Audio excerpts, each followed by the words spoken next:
Hello, welcome once again to UK Scrap Addicts. Maria here with you today, and we're focusing on our mood board today.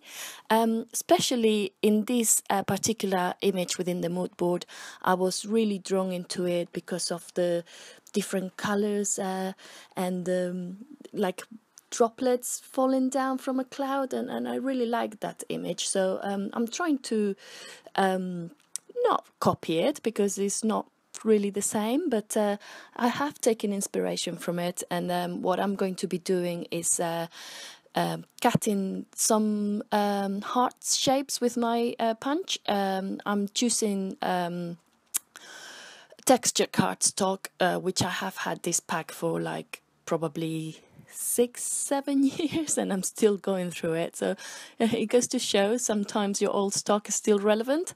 And I have chosen lots of different shades of different colors. I'm not going to be doing a rainbow per se, but I will be doing something similar. So I have cut all my shapes, and now I'm just arranging them. I at this moment I still don't know exactly what I want to do. I thought I could do kind of like a rainbow, but it didn't work out in the end, so I decided to completely change the design.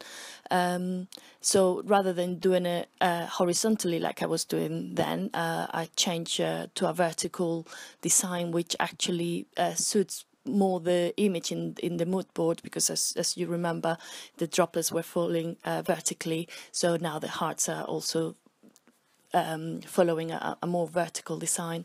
I realized there that I'm missing one extra heart to make it look like I wanted.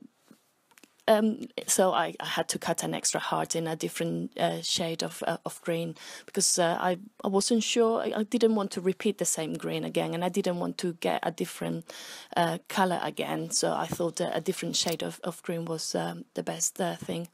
I'm using glue dots. I've never used glue dots before in scrapbooking, and these ones were very generously donated by All Things Sticky, who, by the way, are also offering a 30% code.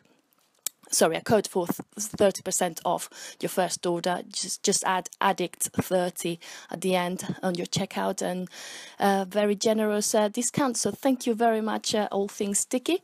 And what I did, I added just a glue dot on the side of the heart, because I will be stitching through the hearts a bit later on. So I didn't want to have a glue dot on the center of the heart, so I just added one glue dot to the side, and it worked beautifully because the glue dots were quite strong, so they held the hearts in place, which is exactly what I needed.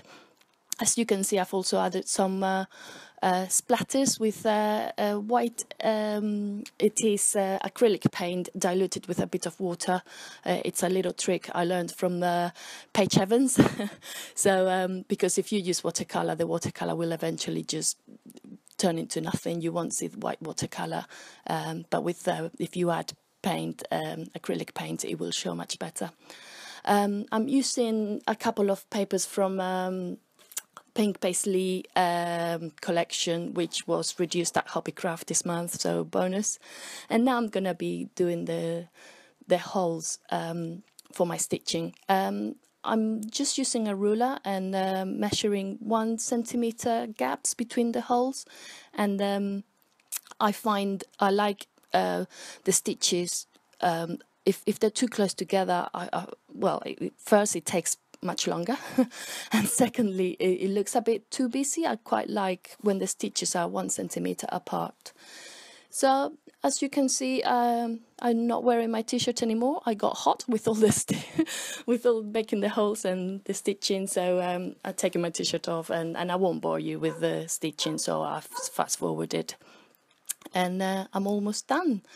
I did have a couple of problems because the hearts weren't fully stuck to the page, as I just said earlier. So when putting the needle through, sometimes I had to be careful because it would go through the white cardstock but not through the heart, but nothing important really.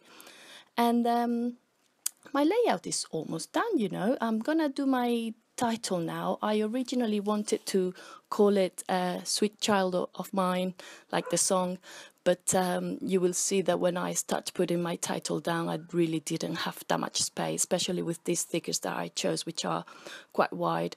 And I'm not too bothered about it. I still think Sweet Child is a lovely title, and I really like these stickers, so no problem about that. I will be printing now some my journaling, because I'm so far I'm loving this layout, so I didn't really want to spoil it with my handwriting.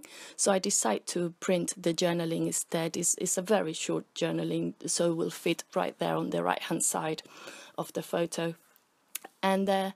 And then I add the date with the date stamp. I had a bit of a problem with the date stamp. It wasn't the 3 in the day of the week wasn't stamping very well, so I had to try many times in a scrap piece of paper until I really knew how hard to push without really ruining the ink in the paper. But I managed to do it eventually, and so yeah, I don't do much more apart from that. So thank you guys for watching, and see you very soon in another video. Cheers.